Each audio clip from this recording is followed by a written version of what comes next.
Hi guys, welcome to this video. In this video we learn one question, we solve one VARC question, and through this single question we learn one important VARC concept, right? So this is a simple exercise that we'll be doing. In this particular case we'll be solving one Parajumbles question. In this question you're given a set of 5 sentences. You need to order them correctly. This is a question with options. Those of you who are appearing for CAT would know that CAT does not have questions with options. Now it's a subjective question type in CAT, but non-CAT exams the questions are with options. Also, one thing that you've got to consider is you should start your Parajumbles practice with questions which have options.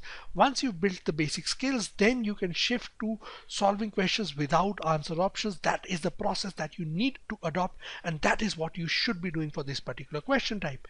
Now in this case you're given 5 simple sentences. You need to reorder them. Before I proceed with the solution, you should pause this video and solve this question. So pause this video, solve this question, and I will be proceeding with the solution for this particular question.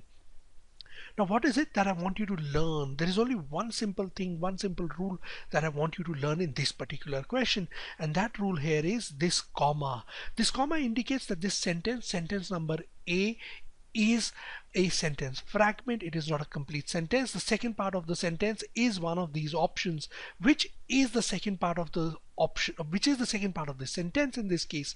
In the winter of 1965, writer Gay Talese arrived in Los Angeles.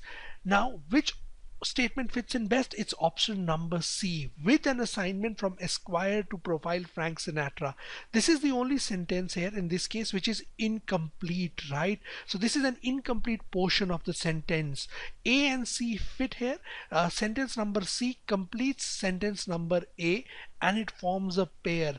Now the next thing you do is only 2 options have this, or in fact 3 options have this particular pair. So we keep these 3 options in mind. We remove option number B. So only these out of the options, this is the one which can be the possible answer. These are the 3 options. Now let's analyze the other statements as well. Now once you go through the other statements, you'll understand here is the most generic opening for the sentence for this set of sentences is in fact the pair AC and not EBD, right? Statement number E says the legendary singer was approaching 50, under the weather, out of sorts, and unwilling to be interviewed. Who is the legendary singer? That has not been described in this particular sentence. Whereas if I pick up the pair AC, it defines to me this particular person is Frank Sinatra, right? So this is the writer who heads over to Los Angeles to interview Frank Sinatra. This is the starting for this particular sentence. So we start with AC, right? Option number D also gets ruled out. So we have 2 particular options which can possibly be the answer in this particular case. Now how do we identify the next set of statements? In the winter of 1965, writer Gay Talese arrived in Los Angeles with an assignment from Esquire to profile Frank Sinatra. The legendary singer was approaching 50, under the weather, out of sorts, and unwilling to be interviewed. This guy did not want to be interviewed. So what did the author do? What did the writer do? Particular writer in concern. So Talese remained in Los Angeles hoping Sinatra might recover and reconsider. So this guy was unwilling to be interviewed. He was under the weather and out of sorts. So the Gay Talese, he remained in LA. He thought he might recover and reconsider. And what did he begin to do? And he began talking to many of the people around Sinatra, right? So in the meantime he started doing this.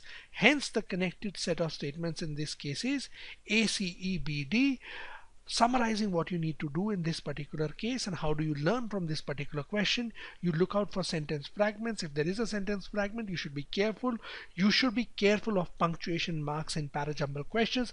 Most of us are not. This is a small little learning value for this particular question and you should keep it in mind, right?